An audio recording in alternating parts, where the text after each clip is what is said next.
Hi, I'm Ann Zangri, Senior Manager, Marketing Services at Ingram Content Group.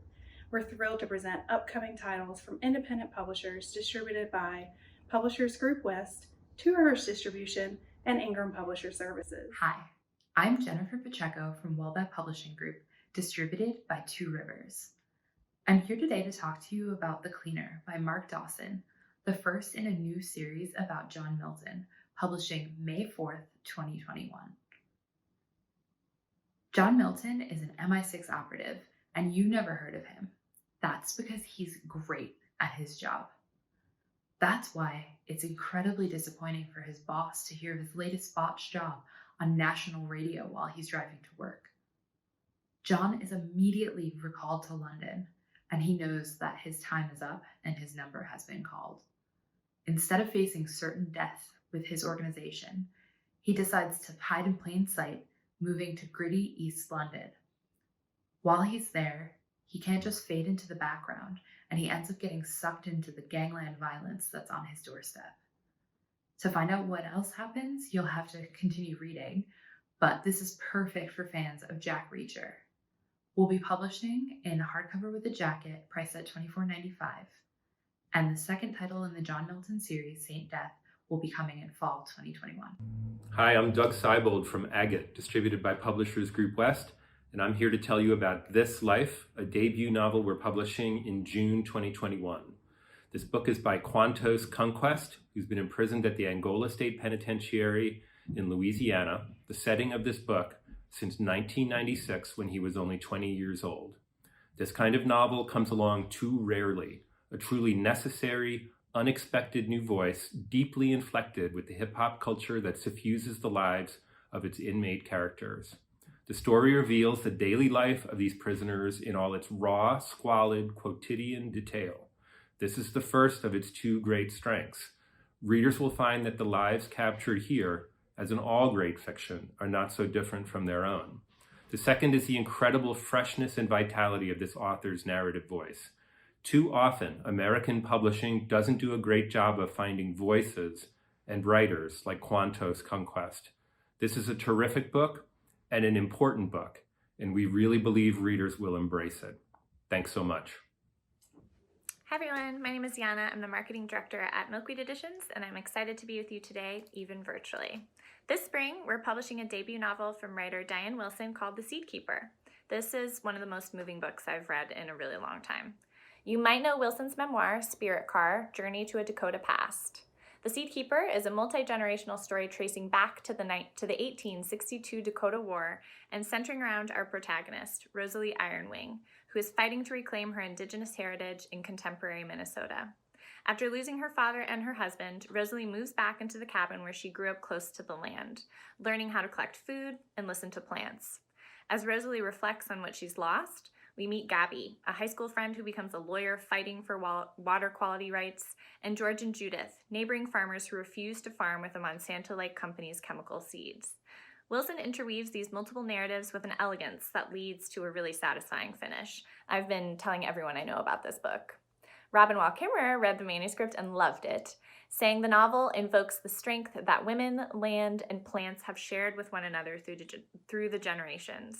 If you love braiding sweetgrass, or if you love novels that are a call for reclamation, I hope you'll pick this up.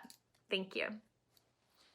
I'm Kate Gale from Red Hen Press, distributed by Ingram Publisher Services, and I'm here to tell you about Strange Children by Sadie Hoagland. This is an amazing book, and it's told from the perspective of these children in this community. So like Bluest Eye by Toni Morrison, you get to hear this story from the perspective of these kids. And these teenage girls have been married off to the leader of this community, and things do not go well for them. And you get to hear them telling their story. And there's one boy who's telling his story, and he has been kicked out of the community, and he is struggling to survive. And this story is so elegantly told that you feel like you would follow these children anywhere. You want them to thrive, you want them to do well, but you also just want to hear their story because the story is so beautifully written and you want to follow them anywhere. This story will hold your imagination and will grip you. When I read Strange Children, I felt that I could feel Sadie Hoagland whispering to me at night. Hi, I'm Michelle from Zangri, and I'm here to talk to you about a book that I really love. I hope you all will as well. Call It Horses by Jessie Van Eerden.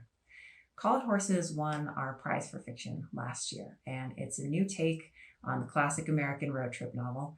This one centers on 3 women, all from rural West Virginia, who right around 1990 are looking out at their small community, and they're all, on the run from something, haunted by the ghosts of these lives that they've lived. So one day they decide to hop in the Oldsmobile and just head out to New Mexico and the desert of Georgia O'Keeffe, along with this hilarious basset hound that makes nothing but trouble the whole time. And it is such an interesting and nuanced portrait of these very complicated women. Many of them are carrying ghosts and versions of themselves that they don't necessarily like, people they want to outrun. But the ways that they connect with each other are just fantastic. So I hope that you will take a look at Call It Horses, which is coming in March 2021. Next up, we have Erika from Bellevue Literary Press. Thanks. Hi, I'm Erika Goldman, publisher and editorial director of Bellevue Literary Press, distributed by Consortium. I'm coming out from behind the scenes today to talk to you about Her Here, an outstanding first novel by Amanda Dennis. Her Here is an existential detective story in which one young woman searches for another and comes perilously close to losing herself. Set in the lush landscapes and sweltering cities of Thailand and Vietnam, and Paris with its narrow winding streets, cafes, and fleeting encounters, it is powerfully atmospheric. It is about youth with its quest for identity, the boundaries between the self and the other, desire, relationships between mothers and daughters, and female friendship. I'm compelled by its potent evocation of that fragile psychic space of early adulthood, when both solitude and a yearning for connection are so keenly felt. Needless to say, it is a book that resonates profoundly with our current moment. This stunning debut comes with high praise from Rebecca Mackay, Alexandra Kleeman, Margot Livesey, and Dina Nieri. Its rich mysteries will incite thoughtful and lively book group conversation. Thank you for listening and for reading.